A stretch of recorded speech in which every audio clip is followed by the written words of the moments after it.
자, 이번 시간에는 생태계의 다양성에 대해서 알아보도록 하겠습니다. 생태계의 다양성을 알아보기 전에 먼저 생태계란 무엇인가 이걸 한번 알아볼 필요가 있겠죠. 생태계라는 거는 이제 생물이 살아가는 이런 환경을 얘기를 하는데요. 그러면 이 생물이 살아가는 이런 환경은 어떤 하나의 생물이 있고 또 다른 생물이 주위에 있습니다. 그래서 어, 이 동종의 생물, 이종의 생물, 생물 상호 간에 어떤 이제 관계가 있을 수 있죠. 얘네가 살아가는 이런 주변 조건이 있을 수 있겠죠. 그럼 이제 그 생물 위의 조건, 그건 무기 환경이죠. 이런 것하고 이런 것과 생물 상호간과 무기 환경과의 유기적으로 통합된 하나의 계를 생태계라고 합니다. 자, 요것을 보면 에, 비생물적인 요인도 있고요. 생태계를 구성하는 생물적 요인이 있을 수 있습니다. 그 다음에 생태계 구성 요소 간의 상호 관계가 거기에서 작용을 하는 것이죠. 자, 그래서 그림으로 나타내면 이렇습니다. 생태계는 비생물적인 요인, 뭐죠? 햇빛, 물, 공기, 그 다음에 토양, 온도, 뭐 이런 것들이 있습니다. 이런 것들이 생물에게 영향을 미치지요. 예, 생물은 뭐 동물, 식물, 미생물 크게는 이렇게 세 가지로 이제 나눌 수가 있겠죠. 그러면 이제 이 비생물적 요인으로부터 영향을 받으면 또 생물이 있음으로써 그 환경이 또 영향을 줄 수가 있겠는데 이런 것들은 에, 반작용이랍니다. 작용과 반작용 이렇게 있죠. 생태계를 구성하는 이런 식물은 이 광합성을 해서 생물이 살아가는 데 필요한 양분을 생산을 하지요. 그래서 이것을 생산자라고 그러고요. 동물은 소비자에 해당하고 미생물은 분해자에 해당합니다. 이런 생물들은 기생, 공생, 포식과 피식과 같은 상호작용을 통해서 서로 연결되어 있습니다. 자, 이, 이 이것은 생물이 환경에 따라서 얼마나 달라지는지를 보는 건데요. 이거는 북극 여우, 그 다음에 이거는 온대 지방에 사는 붉은 여우, 여기는 사막에 사는 이런 이제 페넥 여우, 사막 여우지요. 좀 뭔가 특징이 다 다른 것을 알 수 있겠습니다. 독일의 베르그만과 알렌은 이런 이제 포유류의 종류지만 이런 이제 그 사는 지역에 따라서 이런 그 모양이 조금씩 다른 걸 보고 어떤 법칙성을 발견해서 제안을 했습니다. 베르그만의 법칙이라는 것은 추운 지방에 사는 동물일수록 몸집이 커진다.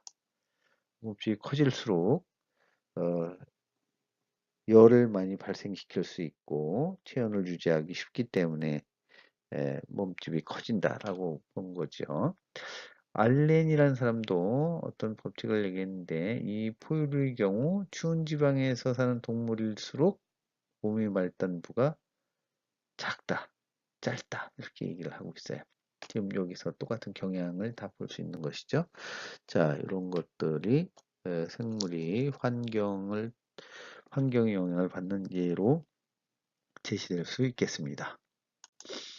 자, 생태계는 그래서 비생물적 요소인 햇빛, 공기, 물, 토양 등의 이제 영향을 받고요. 생물적 요소는 이제 생산자, 소비자, 그다음에 분해자로 이렇게 이어져서 요 생물들 간의 상호작용을 통해서 관계가 유지되는데 물론 이런 비생물적 요소의 영향을 받기도 하죠.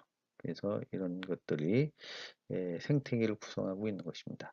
생산자는 주로 이제 광합성 생물들이 생물이 살아가는 필요한 양분을 생산하고 그것도 이 무게나 양으로 따졌을 때 개체수로 봤을 때 제일 많고요. 이것을 먹는 1차 소비자 초식동물이겠죠. 초식동물이 생산자보다는 적지만 아주 많은 부분을 차지하고 이런 것을 2차 소비자, 3차 소비자를 거쳐서 최종 소비자에게 이제 먹고 먹히는 관계로 전달이 되게 되어 있습니다. 그러면 이들이 사체나 배설물 이런 것들은 분해자라는 세균과 곰팡이류 균류에 의해서 분해가 되는데요. 이건 다시 무생물로 돌아가게 되는 것이죠. 자, 이렇게 생물들이 서로 무생물과 더불어 상호작용과 반작용을 통해서 영향을 주고받는 것, 이것이 생태계입니다. 자, 여기서의 에너지를 보면 에너지원은 지구로 무한히 내려오는 태양 에너지가 주된 에너지원이죠. 그걸 통해서 생산자가 그 에너지를 받아서 광합성으로 이용을 하고요. 그 일부가 물론 태양 에너지가 100% 오는 건 아니죠. 그 일부가 광합성을 통해서 잡히고 또 이 초식동물에게 이것이 먹히면 이 중에 일부가 또 에너지가 이동을 하게 됩니다. 그러면 초식 1차 소비자 초식동물은 다시 또 3차 소비자 육식동물에게 잡아먹히고요. 또 상위 육식동물이 2차 소비자를 먹게 됩니다. 그래서 이런 먹고 먹히는 관계를 통해서 최종 소비자까지 가면서 에너지가 전달이 됩니다. 그 사이에 이제 열은 회수되지 않는 것이니까 발산이 돼서 없어지는 흩어지게 되는 것이죠.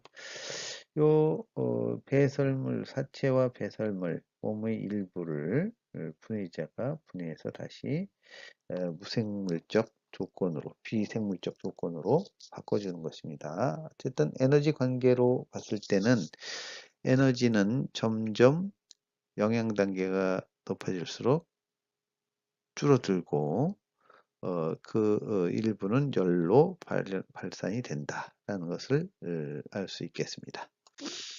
자, 또 생물 농축이라는 개념이 있는데요. 만약에 우리가 섭취한 어떤 물질이 몸에서 배출되지 않고 분해되지도 않고 배출되지 않는다. 그럼 어떻게 될까요?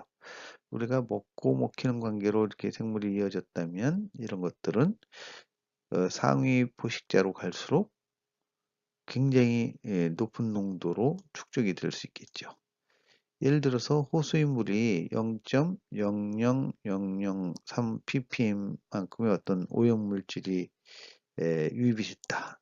그럼 어떻게 될까요? 이 양은 무수히 엄청 적습니다. 그렇지만 이 물을 먹고 사는 이 동물성 플랑크톤에서는 조사를 해본 0.04 ppm이 되고요. 이것을 먹는 작은 물고기는 0.5 ppm. 3차 소비자, 요 작은 물고기를 먹는 큰 물고기는 2 ppm이 되고 이거를 잡아먹는 독수리 같은 최종 소비자는 25 ppm이 됩니다. 최종 소비자는 사람이 될 수도 있겠지요. 어쨌든 이렇게 영양 단계를 거치면서 이 어떤 물질의 농도가 고도화되는 것, 농축이 되는 것, 이것을 생물 농축이라고 합니다.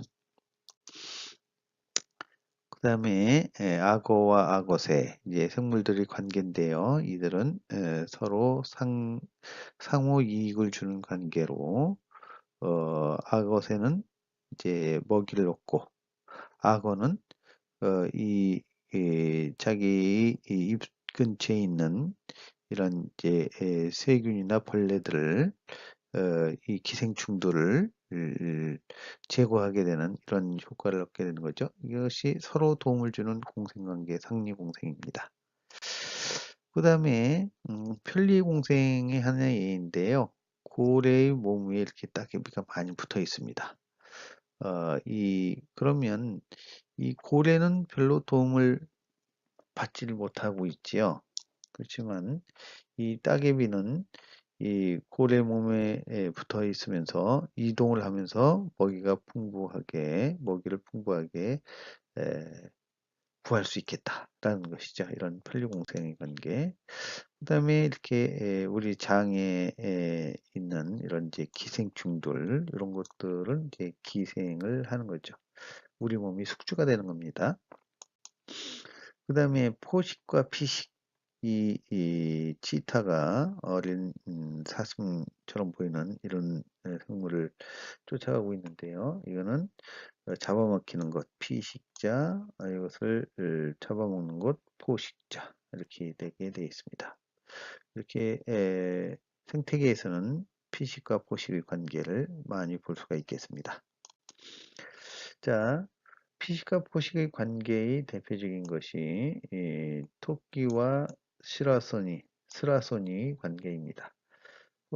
이거는 이제 1845년부터 1935년까지 이그 스라소니 개체수하고 눈신토끼 개체수를 비교를 해봤는데요.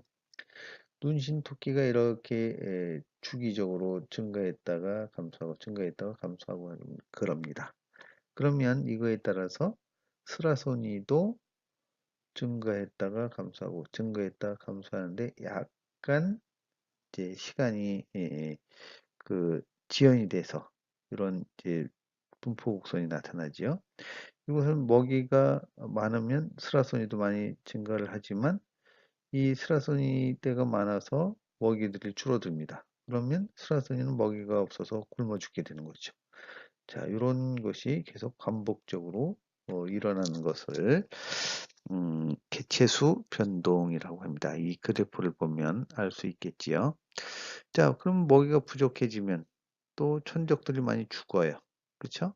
그러면 다시 눈신 토끼들이 증가하게 됩니다. 그러면 약간 시차를 두고 살아남았던 스라소니들이 증가하게 되는 거죠. 자, 이런 관계를 이걸 보고 해석할 수가 있겠고요. 자, 그다음에 보통 이제 그 유전적 다양성은 크게 세 가지로 나타납니다. 이 토끼 경우를 봤을 때 한 종류의 한 종의 생물인데 얘네들은 같지 않다는 겁니다. 개체들이.